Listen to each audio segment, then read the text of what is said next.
Believe the idea the White Sox are in serious talks to build a new stadium in the South Loop's the 78. The location by the Chicago River, just off Roosevelt. What will the mayor of Nashville think? Oh, that's fun. Yeah, I think I love the idea of being in serious talks for a new stadium in the South Loop. Do I believe it? In other words, do I believe it's going to happen? To me, I just love this idea. I also think it's kind of a fantasy. I think it would be a great site. I think, we're doing great with all the imagining, and we're building a place, and we're going to have a lot of fun. Let me tell you something. Where's the money coming from? Who's building it? Who's investing in it? How are you going to actually do this thing? And I'm not sure the public funding is going to keep you out of Nashville. I know you want a St. Petersburg option, let's call it, when you go visit the mayor. That's probably what that's all about. But the fact of the matter is, I think that mayor ran for election on the idea that he wasn't going to build a new stadium for the Titans, right? Mm-hmm. So now here we are. Oh, the Sox got a new site. You want to get them? You better build it. I don't know that that's happening. So I would say that this is great for the future. I love it as a concept. I got a lot of questions about all the hurdles you're going to have to get through. Big idea, great idea. Is it feasible? Yeah, a lot of questions to be answered, and hopefully we'll get somebody on to help us answer those questions before 10 this morning. But the first initial reaction is, why in the world do the White Sox believe that they deserve a better space? I mean, come on.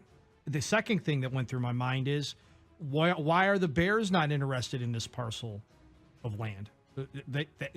Or are they? Is this the secret thing that Kevin Warren didn't exactly clearly say when he bragged about how great the city of Chicago is? I think he was talking about the lakefront when he talked about the view of the city. It was the South Loop. I'm sorry, the South Lot. Yeah. Next to Soldier Field that was he was referencing. Yeah. I think that was his. No, but I'm saying, preference. is there another spot? I'm just, right. I mean, why? Because of the railroad tracks and the water taxi and the public transportation. Why is this the first time we're hearing about the 78? If you're not in the real estate game, okay, I mean, regular people don't know what the heck the 78 is. But I think it's because simply a football stadium would have to be 70,000 seats. This is half the size. But they're going up. I don't know that you're necessarily stretching out. You're talking about people, though. You're talking about getting more people in that area. You're talking about building a neighborhood is what you're doing. The congestion might be an area in Chicago where sure. people will move in bars and restaurants, and it'll be year-round. I guess at the end of the day, right. I understand why the Bears could demand public funding for a stadium, but I don't see how the White Sox could demand public funding for a stadium. Well, let's be clear here. There's no way either team can demand public funding, and this is not the day and age to be doing that. This is not the economic climate. This is not the political climate. That's a non-starter, I think. You've got to hold firm to that if you're Brandon Johnson, Governor Pritzker. I don't think you're going to give here. That probably is a separate discussion and get people involved. In terms of just a concept, this is outstanding. Right. This is a concept that is impossible not to like if you love progress, if you love baseball, if you love Chicago. The South Loop, this patch of land, the 78, if you will, at Clark and Roosevelt, is the best undeveloped land in the city. That's not me saying it. That's guys like Mark Gannis saying it. And when you look at what the White Sox are looking at here, the lack of comment on this, the refusal to give it any sort of life publicly, it makes you think it's at least a concept they're considering, exploring, getting investors. This is the way you galvanize a sagging, dying franchise. This is the way you get people maybe interested in buying the team.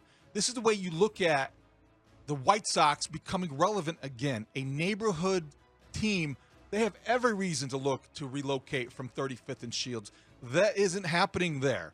This could change their attendance profile. This could change their future. There's all kinds of exciting possibilities. I love the idea. Yeah, is it fantasy? Perhaps. Let's make it reality. Yeah, I mean, you're talking about building Wrigleyville in another part of the city, doubling down. Who doesn't want that? Who wouldn't want that to happen Great place again? for a restaurant.